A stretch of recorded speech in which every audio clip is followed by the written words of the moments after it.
When do you? Bumps. Turn right onto North Main Street.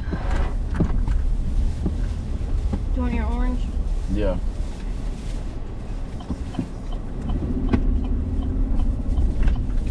In a quarter mile, turn right onto I-393 East.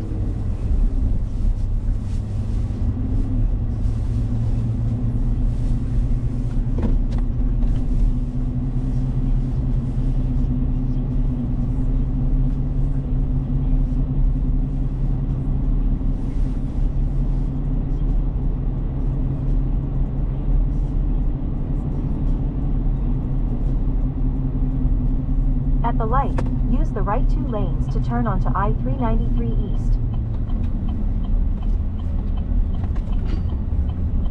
Continue straight, then use the right lane to take the exit to merge onto I-93 North toward Plymouth.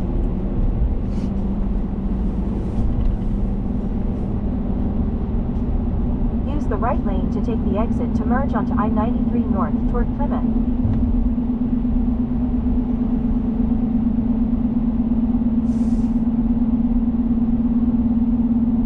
Take the exit.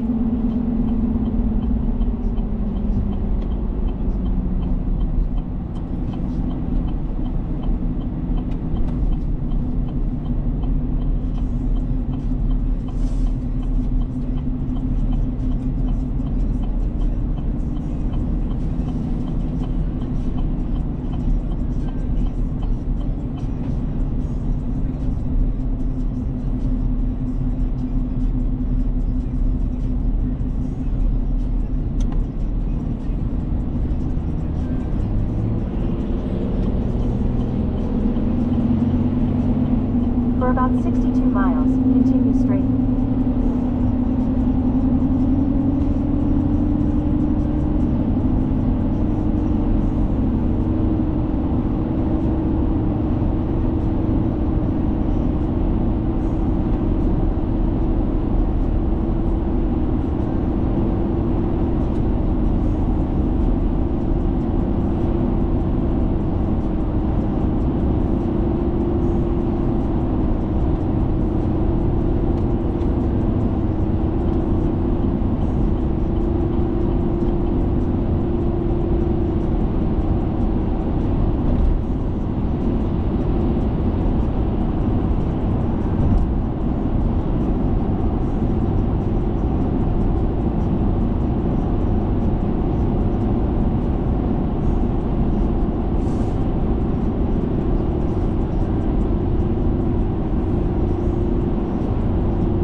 Glad it's not too foggy.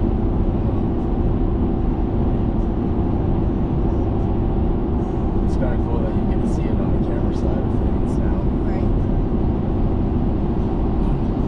I only had one other scenario in the mountains What was that? when Emmy and I went up Canada. Oh, right. Coming back down, it was all like foggy.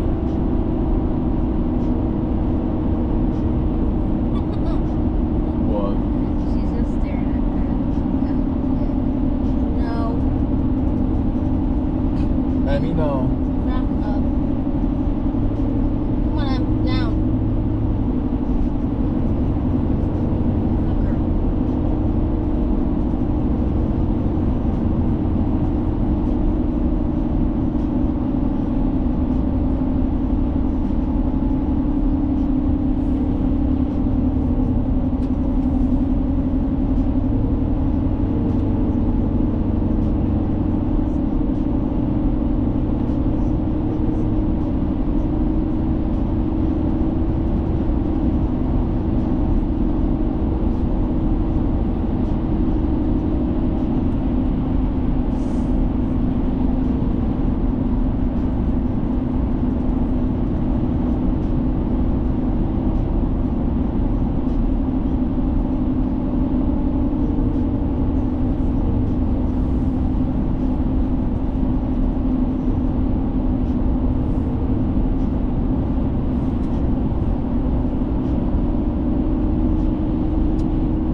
Chris were the easiest to take care of. Adam was a surprisingly well-behaved toddler, and Chris just liked to play his video games and watch TV. Bobby, on the other hand, was very moody, a picky eater, and difficult to get to go to sleep. I had worked for this family for months, and I was somewhat close with their mom, Lucy, who was raising them by herself. They had a decently modest middle-class house. Lucy's parents would help her out with finances and such. All three boys had their own rooms. Lucy worked nights at the time, so I'd always babysit till around midnight on weeknights, and my college classes would start in the afternoon, so it worked out schedule and sleep-wise. One night after playing some Nintendo Wii games with Chris, I put Adam to bed, and not long after, Bobby. Chris's bedtime would be 9:30, Bobby's would be 9. After tucking Bobby in, I started telling Chris to start changing into his PJs after his next game was over. Chris insisted I play one more game of Wii tennis with him, so I made a deal that he'd go to bed after if I did. During our game, though, Bobby started crying for me up from his room. I paused the game and went upstairs. As I entered his room, he said there's a monster in his closet. I laughed, and I believe I pinched his cheek and said something along the lines of, "There's no such thing as monsters, but I'll leave the door open so you feel safer." Then I asked if that made him feel better, and he nodded. Chris was downstairs calling for me to come back, all annoyed, so I went back to the game of tennis, and we resumed. And we eventually finished the game with no interruptions. At this point, Chris went upstairs to change into his pajamas and brush his teeth, and I was alone in the kitchen watching TV. That's when Bobby's cries from upstairs echoed down again. I went up to his room again, and he was hiding under his covers. He said once again, "There's a monster in the closet, I heard it." I looked at the closet door, which was closed. I looked at it for a while, actually, then back at Bobby, and asked, "Why do you think there's a monster in there?" And he replied, "I keep hearing it moving." I asked him if he wanted me to take a look, and he shook his head no. I walked closer to the closet anyway, and he said don't. I didn't take him seriously, until I heard something in the closet myself. It was very clearly the sound of something alive in that closet that tapped into the door, or something behind the door. Bobby whispered, "See?" I turned around and picked up Bobby and said, "We're going to another room." I also grabbed Chris from the bathroom and brought him into Adam's room, where I locked the door. Adam and Lucy's room share a Jack and Jill bathroom with 2 entrances. I went into the bathroom and called Lucy and quietly asked if there was a possibility of there being an animal in the house or in the walls, because there were sounds that Bobby was hearing that I heard myself. She sounded concerned right away and wanted me to check the closet. I kept her on the phone as I went back to Bobby's room. My discovering the closet door to now be ajar confirmed that there was someone in the house with us. I told Lucy, and she freaked out, telling me it was most likely her crazy ex and to get the kids out of the house. I suddenly felt like my life were in danger, and her ex was going to come out of nowhere and run at me. I went to Adam's room and managed to get the 3 kids out of the room. And just as I did, I heard the front door to the house slam shut. I peeked down into the living room, and there was no one there. The front door was shut. He must have made an exit while he could. I went to lock the door, then called 911. Lucy came home from work early, and was there when the police came. Without cameras or anything, there was no proof that it was her ex, though. Her ex is the father of Adam, but she keeps him away from her because of their past that I won't get into for her privacy. Long story short, he can't take it. She just recently blocked his number, which would explain the possibility of him breaking into the house. The police recommended changing the locks on the doors and such to Lucy. She understood I wouldn't feel comfortable staying in that house for a while after that, so she started letting the kids stay with a relative, one of her parents coming to watch the kids. I don't know what happened after that because we kind of fell out of contact. I didn't really like the fact that she was okay with me checking the closet when she was already suspicious that it was her ex. It was definitely a horrifying experience.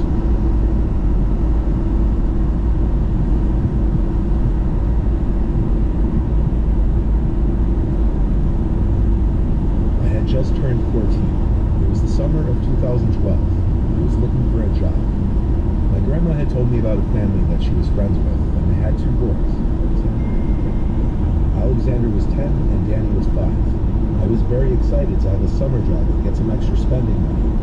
I went over to meet the family with my grandma, and they were friendly enough. The 2 boys seemed easy to handle and not babyish or whiny at all. In fact, the boys and I were playing with their trucks, getting along great.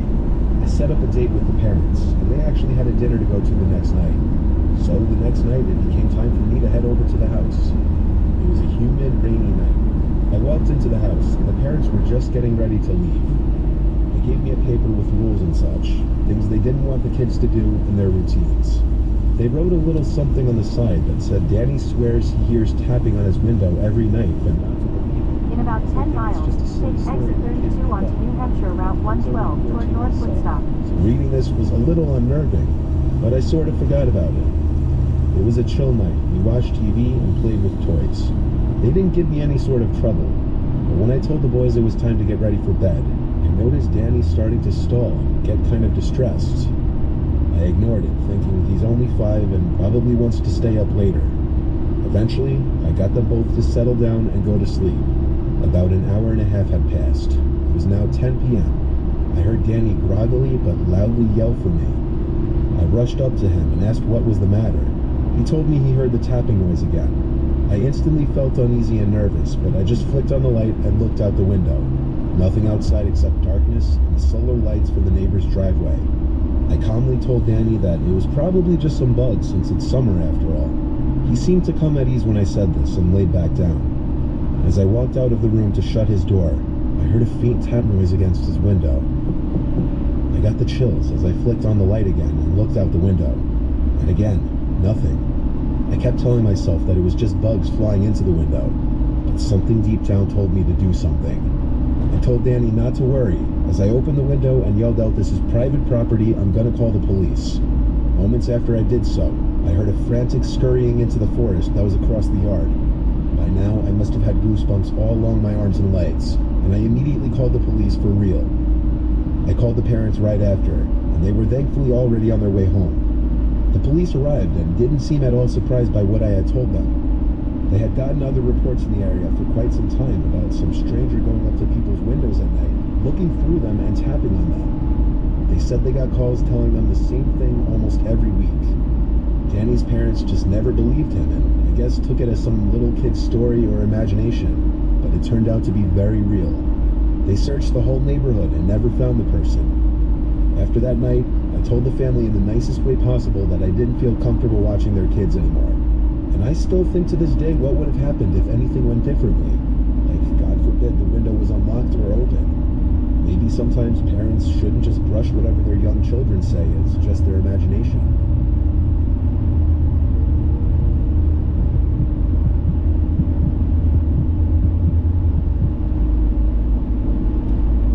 This happened when I was 8 years old, and my little sister was 6. It's a memory that's kind of scarring, to the point that I just remember it so vividly, even as an adult, and it's something that stayed with me. Our parents hired a one-time babysitter for this weekend that they'd be away on a couple's trip. It was some 16-year-old boy that responded to an ad that my mom posted in the public library. He happened to go to the high school that my parents went to, so I feel like they felt a safer connection with him. He was watching us for 3 nights from Thursday to Sunday. His name was Nathan. I don't know his last name. If I did, I'd say it. Most of the first night is a blur. I was only 8 after all. I remember not much other than playing Ratchet and Clank on my PlayStation in the basement all night because I was obsessed. Same thing the next day, on Friday. I was playing Ratchet and Clank for so long that I guess Nathan came down to build a rapport with me and asked to play with me. He told me he also liked the game, so we played multiplayer versus mode. From what I remember, I actually was having fun and started to like Nathan. The next day, I had my friend Zachary over and we played soccer in the backyard, which Nathan volunteered to ref for as he came outside with my little sister.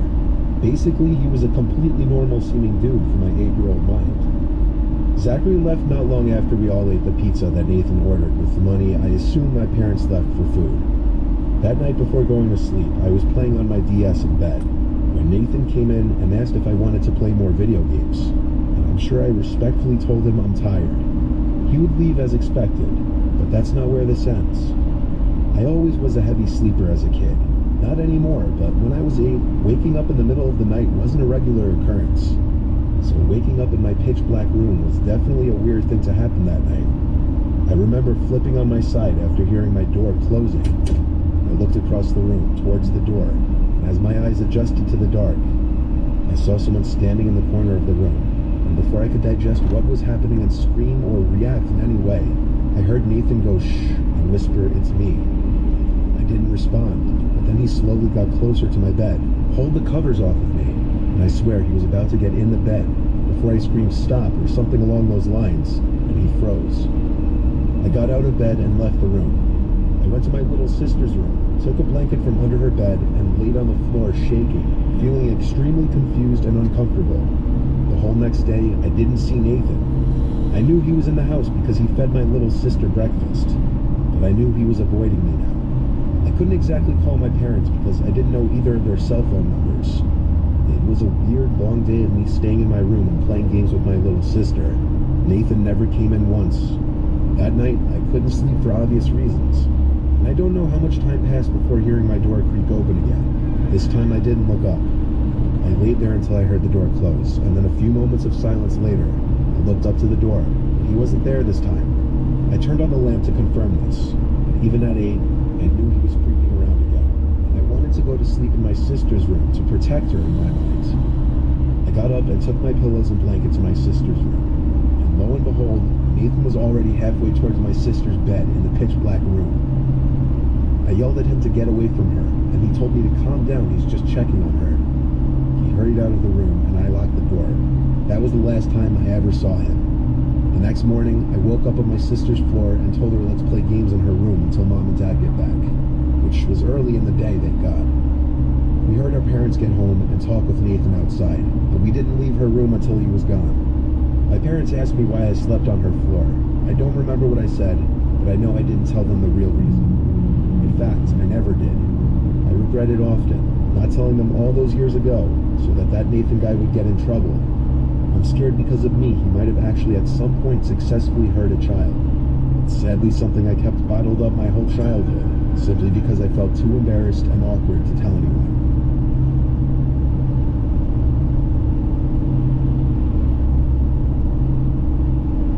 In 2 miles, take exit 32 onto New Hampshire Route 112 toward North Woodstock.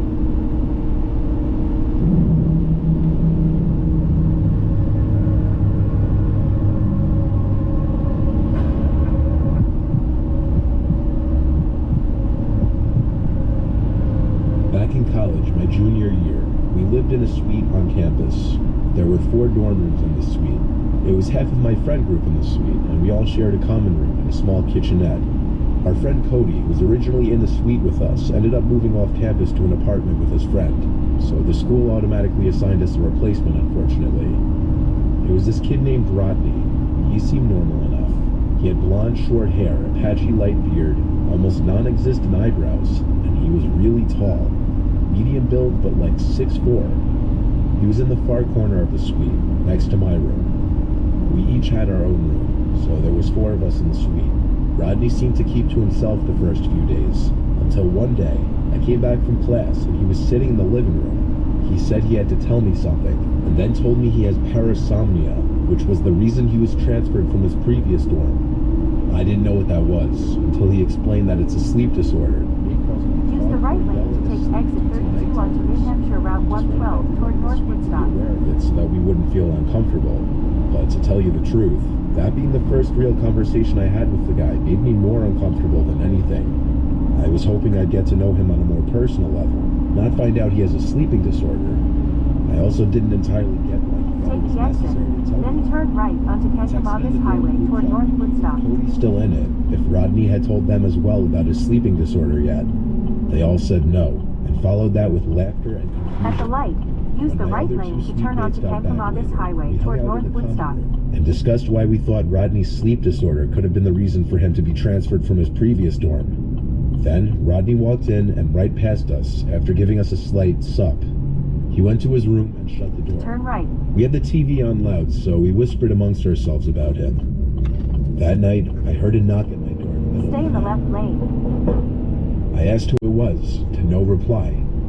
I ignored it, and I thought to myself, what if it In was about Rodney? 12 miles, turn left The next onto day, Coventry I asked Road. my friends if either of them knocked on my door last night, and they both texted me saying no. Cody was having a great laugh from all of this. I was already freaked out and was hoping this wouldn't be a regular thing because it was disturbing already. A few nights later, it got worse. It was the middle of the night. I had already woken up, checked my phone, and saw 2 a.m. I heard footsteps outside in the little hallway of the common area, and again, a knock at my door. I didn't answer this time. I knew it was Rodney, and he was starting to freak me out. He clearly was a heavy sleepwalker. I texted the group chat again, right then and there at 2 a.m., telling them it just happened again. They didn't respond until morning time, saying they didn't hear anything. It must have been because Rodney's room was right next to mine. That day, I knocked on Rodney's door and asked him if it had been him knocking on my door in the middle of the night. He told me he had no recollection of doing so, but then apologized because he didn't mention that part of his parasomnia is sleepwalking. He told me it was completely harmless and to not worry, but I didn't exactly view it as completely harmless if it was waking me up in the middle of the night, freaking me out. A certain amount of time passed that I can't remember, probably less than 4 days. There hadn't been any other random middle-of-the-night knocks on the door, which I was happy about. But this story wouldn't be told if something else didn't happen. I woke up to noise in my room. I looked around the dark room and spotted Rodney, in the corner of the room facing the wall, muttering to himself. I said Rodney's name, and he turned in my direction and kept saying, "Open the door, open the door." I was genuinely disturbed. He looked in my direction, but it didn't seem like he was looking at me. Rather through me. I saw a smile on his face, and I heard what seemed to be a small laugh as he walked out of the room and out of my view. I didn't know if I was supposed to wake him up or not. I know nothing about sleepwalking and sleep disorders. There was silence now. I grabbed my phone and was about to text my friends, but I was interrupted by this deafeningly loud banging on the door outside, accompanied with Rodney's voice screaming, "Open the door." He was screaming it like a maniacal madman. I ran to the common area and saw him at the opposite end of the hall, thrashing his fists on one of our suite mates' doors. I ran to Rodney and started shaking him to wake up. My two friends came out of their rooms to the commotion as well, and we all started to shake Rodney until he stopped, looked at all three of us, and with this blank look on his face, said, "I'm sorry guys," and walked to his room and shut the door. The three of us stood there in shock, not even knowing what to say or do. A neighboring room must have called campus police because they showed up at our door. We had to tell them the truth. Rodney spoke with them for a while, then he went back to his room. I made sure not to leave my room unlocked again that night. The next day, Rodney was gone, without a trace of him ever having been there. Like I said, I know nothing about sleepwalking or any of that stuff, but that didn't look like sleepwalking to me. I don't know what was or is currently going on in that guy's head, but he needs to get help.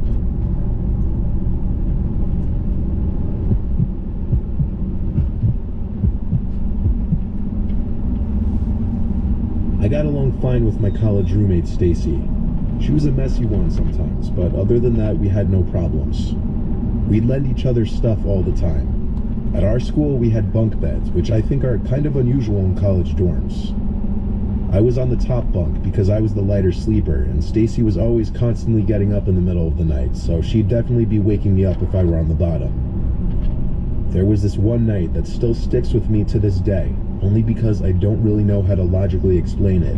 Stacy and I were in our room studying. I was at my desk and she was in her bed.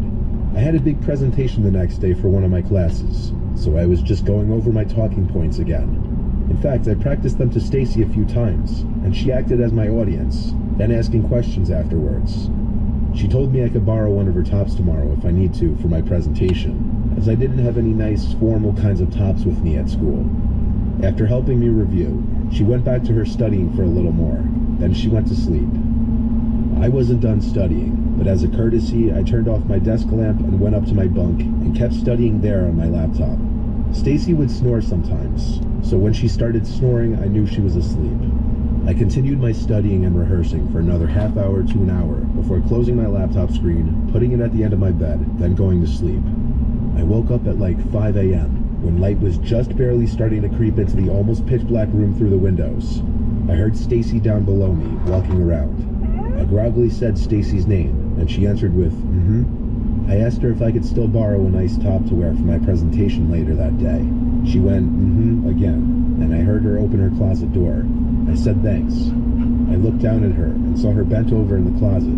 Then she got out and waved at me as she went to leave the dorm. The sound of the door closing snapped me out of my daze just a bit more. I remember grabbing my phone to check the time, and just to naturally check for any notifications. It was around 5 a.m. I wondered where Stacy could have been going. Most likely the bathroom, like she often would in the middle of the night.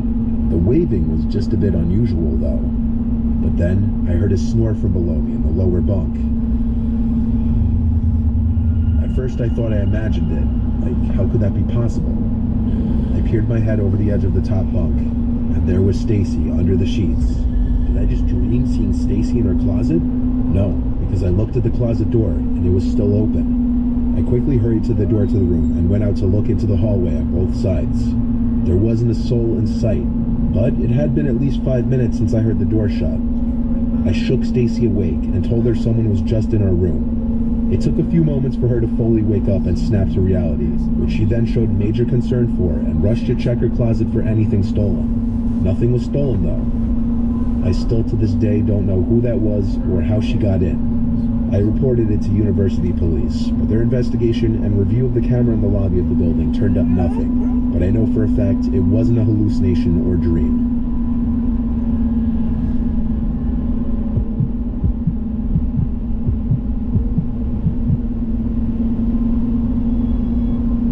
It was my freshman year in the University of Alabama. I had gotten my roommate's information a few weeks in advance, and his name was Brandon. This was back in 2013. We had been in contact in the weeks before classes would start. However, due to family-related reasons, Brandon had to switch to a different school right before classes even began. So for the first weekend, as everyone else was meeting their roommates, I was unpacking alone, still not yet assigned a replacement roommate. I did meet some of the other kids on my floor though. They were nice. Then, that Sunday night, my roommate arrived. He was walking through the dorm hall with a backpack looking confused, and I asked him if he had just been transferred into this building, and he said yes. I asked him if he was in dorm number 5. That wasn't the actual number of my room, I'm just using that for the story. But he said yes, that was his room. So I shook his hand, gave him my name, and told him I was his roommate. He told me his name was Robert, but to call him Bob. Unusual, I'd never met someone named Robert who preferred to be called Bob. I led Bob to the dorm, in which I had already decorated and furnished on my side. His side was still empty. He plopped his backpack on his bed and looked at me and smiled for a bit, then said in a slight Turkish accent that he didn't have all of his stuff yet. He opened his backpack and pulled out a sheet which he threw over his bed. Since it was already past 9 and tomorrow was the first day of class, Bob and I just sat on our respective beds chatting. I tried to read his vibe at first, as you do when meeting a new person, let alone your roommate. I couldn't really get a good read on him though. He seemed a little quieter. He had this very deep voice and maybe a slightly awkward vibe to him. But I was purposely not judging because people can be nervous when meeting other people for the first time. Anyway, eventually, after talking for a bit, Bob just laid flat on the bed with the sheet on it and used his backpack as a pillow. It looked incredibly uncomfortable. I had no idea how or why he was doing that. I offered him a pillow and he accepted it. I eventually fell asleep past 10. And do you ever wake up to something but you don't know what it was? That happened to me that night. I was confused why I woke up because I didn't hear anything. But that was the freaky thing. It was dead silent in there, not even the sound of Bob breathing. I flipped to my side and screamed at the tall figure looming over my bedside. I came to the realization that it was Bob after he started apologizing and said that he was just going to the bathroom. My heart was beating like it was running a marathon. I couldn't even think to ask him why he was standing over my bed like that if he was just going to the bathroom. He apologized again as he went back to his bed. I told him it's okay. Needless to say, I was wide awake after that. I slept on my side with my back to him the rest of the night though, trying to avoid the uncomfortableness. The next morning, I woke up to my alarm, and I saw Bob was still laying in his bed, likely pretending to be sleeping still. I went through my bag to get my books and such, and I had this feeling in my gut that something was moved in my bag, like it was gone through. I looked up at Bob again, and he was still allegedly sleeping. I decided to take a couple of my more valuable things and throw them in my backpack that I took to class. In class, I emailed the housing department and then submitted a room change request online, stating my roommate made me uncomfortable. After class that day, I returned to my dorm and was confused to notice the door was being held open with a door stopper. I noticed Bob had a big duffel bag on his bed now. I guessed he was unpacking. I laid in my bed on my laptop and eventually Bob came in. He greeted me and went to his bed, where he took his duffel bag and put it under the bed, and he literally just looked at me with this empty expression. I pretended to not really notice, but his weirdness was really bothering me. I finally looked back at him with not a friendly expression, and he gave me a slight nod. Then he climbed into his bed and just laid there on his phone. Eventually, I went out to the dining hall for dinner. When I came back, Bob was still there. I didn't know what his deal was, if he'd ever leave the dorm or what. I asked him if he had class that day. He said yes, but just one. That night, after turning the lights off, I noticed Bob leaning on the wall in his bed, facing me, on his phone.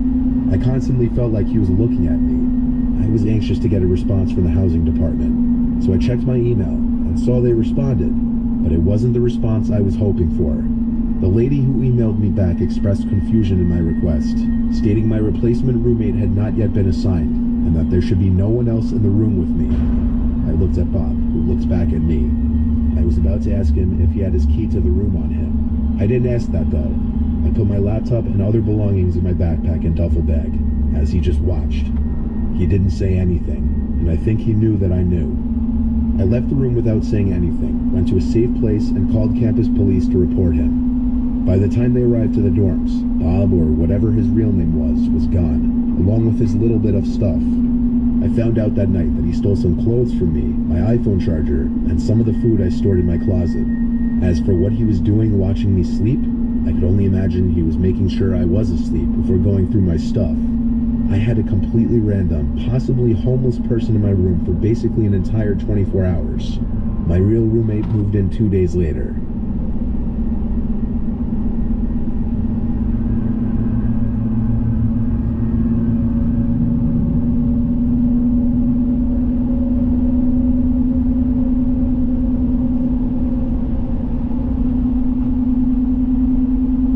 This has been heavily requested for a while now.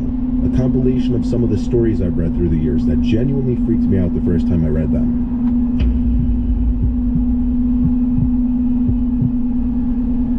I was out doing a delivery one late night. It was probably the longest drive I've ever taken for a pizza delivery from the pizza place I used to work at. It was a 20-minute drive, which isn't too crazy out where I live. Plus, they ordered 4 large pies, so I figured it was a party and I'd get a much bigger tip. Navigating the dirt roads at night was always annoying, though. I pulled up to the given address. It was some old, sketchy-looking building, literally in the middle of the forest clearing. There were no cars parked anywhere, or any lights on. I put my car in park, and I called my boss. I asked him to reread the address at least 3 times to make sure I typed in the right place. I could tell he was in a really bad mood, and he told me to at least knock on the door and check it out. He would normally get mad if we took back 1 pie, and I was afraid of what he would do if I brought back 4. I was insanely unnerved, but I got out anyway and forced myself to the front door of the building. There was no doorbell, so I just knocked really hard. I heard nothing. I didn't really expect to hear anything. I was extremely disappointed, not because nobody answered the door, but because I was realizing that it was all a waste of time and gas. I knocked 1 more time out of desperation, then began to hear some kind of rustling noises from inside the building. I knocked again and yelled that I was the pizza guy. There was silence now. I felt a bit more uncomfortable now than before, but before I could turn around, I noticed something at the window. There was someone looking through the window. I couldn't tell if it was a man or a woman. All I noticed were their eyes. Their eyes were open wider than I knew possible, staring intently at me. I was disturbed enough by this to drop the pizzas and run back to my car. The shitty thing wouldn't start until turning the key for the 3rd time. I drove off the grass and back onto the In 1 mile, turn left onto Coventry Road. Shaking and bumping. Something wasn't right. I didn't make it far from the building before I started hearing a sharp scraping sound coming from outside. There was so much resistance that I couldn't even drive. The car came to a stop. I got out of the car to check what the hell was wrong. A chill ran up my spine as I began to feel like my heart was constantly skipping beats. My tires had been slashed and had completely fallen off the rim. Not just the front though. All 4 tires were slashed. I realized somebody did this when I was knocking on the door to that building. Instead of running, I got back in the car and locked the doors. I was so close to that building I could practically see it from where I was if it weren't for the trees blocking the view. I called 911 and told everything to the operator.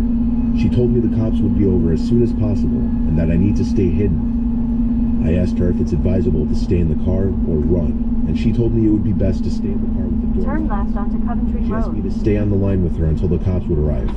My whole body was shaking. In all directions, there was nothing but dark, seemingly endless forest.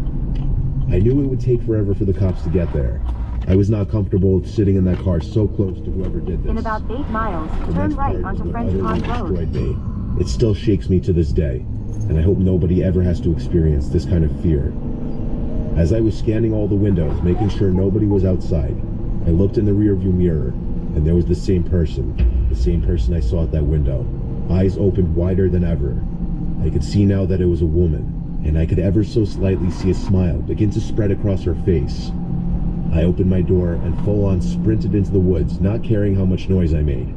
I ran until I was out of breath, which didn't take long, and I hid behind a giant log on the ground. I tried to cover my loud breathing with my hand as I waited and waited for what felt like hours until I finally heard sirens in the distance. I gathered up all the stamina I had left to run all the way back in the direction of the dirt road. Eventually the glowing red and blue lights came into view, and I had never felt better in my life. They were parked in front of my car, investigating with flashlights. I came out yelling at them like a lunatic to help me. I fell to the floor and started to gag, almost throwing up from running so much. They picked me up and began to ask me questions, to which I explained everything to the best of my ability. One of the two cars drove over to the building, and the two officers began to search the building. They came back with nothing except for a couple of spiky objects. These objects were exactly the same as the ones used to slash my tires. The cops guessed that it was some kind of sick, demented couple, being that I saw the woman, but unfortunately, as far as I know, they were never found, and that still kills me inside to this day. I obviously quit my job right after that and started working at a local grocery store. I know that I'll never forget seeing that woman at the back of my car.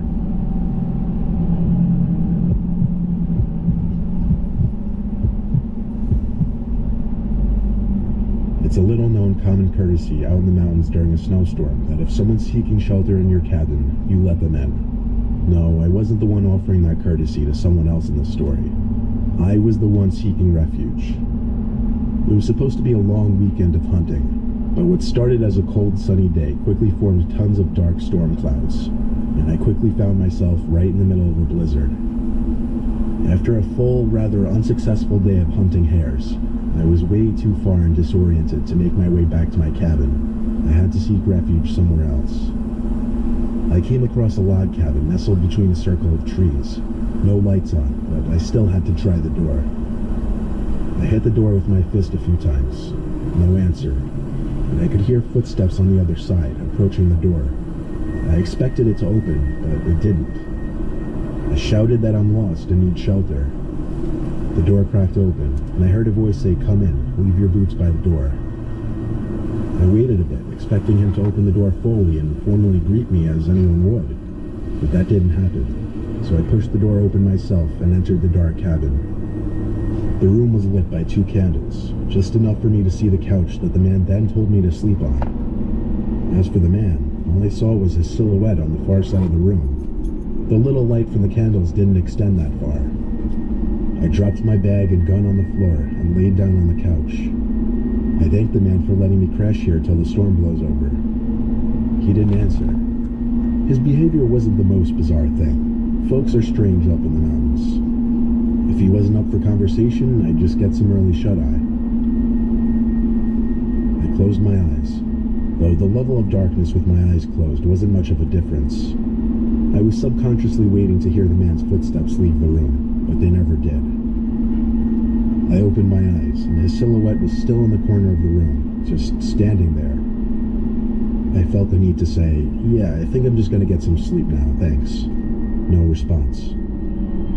I turned to my other side so that I wouldn't be tempted to just keep opening my eyes to check on him. Some time passed, but without having heard his footsteps walk away, the curiosity was eating away at me. I turned over to look again, and this time, I swear to God, the silhouette of the man was closer by at least a few feet.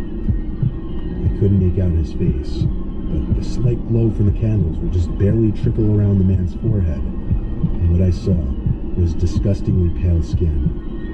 I quickly gathered my belongings and thanked him, but I said I had to go. I didn't look at him anymore, because I don't think I wanted to know what he looked like. I put my boots on outside and hurried back into the blizzard. I came across another cabin down the hill, this one with the lights on. I knocked on the door, and some old man and his wife answered the door. They welcomed me in immediately and were very inviting. They gave me some hot tea and offered me a spot on the couch. I told them my story about the freaky cabin up the hill, and the two looked at each other, puzzled. The woman confirmed 2 times the cabin I was talking about. Then she said, "Honey, the owner of that cabin was murdered 2 years ago. That cabin has been vacant ever since."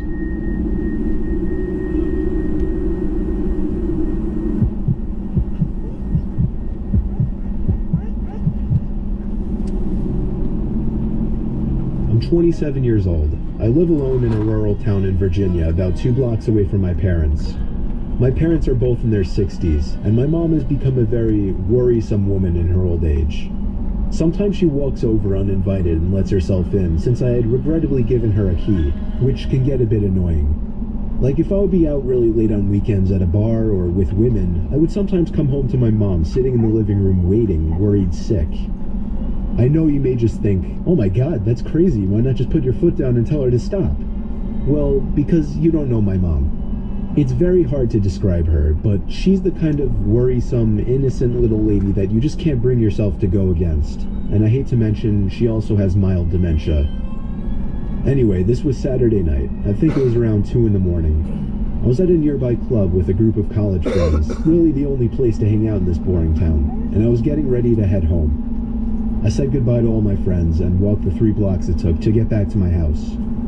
I walked up my front stoop in my drunken haze and dug my hand in my pocket for my keys. When I grabbed the doorknob, I realized it was unlocked. My mom was here again. I quietly opened and shut the front door, locking it behind me. I put my keys on the kitchen counter and found a note written in my mom's handwriting saying, "You forgot this at our house, next to the box of half-eaten cake my parents didn't want." I didn't see my mom anywhere, so I assumed she must have gone upstairs to sleep in the guest bed until I got back, which is something she would commonly do as well. Then I heard footsteps upstairs, confirming it, and that's when I sighed once again. 27 years old, almost 3 in the morning, and she still has to wait up and treat me like a child. I ran upstairs to check the guest bed, empty, along with all the bathrooms. I was afraid Mom was having one of her episodes due to her condition, so I ran to the phone to call my dad. After 4 rings, my dad picked up in a groggy voice, asking what the hell is the matter. After I told him that I heard Mom wandering around upstairs in my house, there was a short pause, and then he said, "That's not possible, she's sleeping right next to me."